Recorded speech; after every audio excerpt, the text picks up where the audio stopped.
Hello, everyone. Welcome back to Stories from an Educator.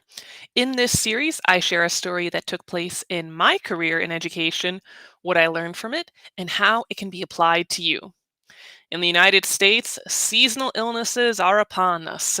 Nearly every day, I see someone sneezing, coughing, or even just generally not being at their full energy.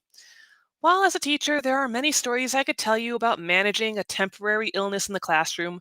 The story I'm going to share today is about how I lost my voice for a week and how I still had to teach.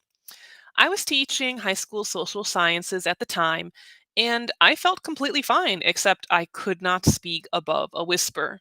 So, what I did was I had a different student act as my class voice every day by having all my directions written out for everyone to read on their own device and also on the main screen in my classroom.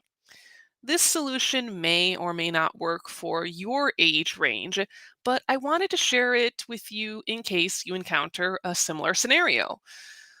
Looking back on that event, I wish I had taken the time to rest. While it is not always possible, teachers need to remember to care for themselves the way that they care for their students. Even if it is just by having cough drops on hand, the tiniest action can help you feel better. Remember, every day you are doing your best with the knowledge you have at the time.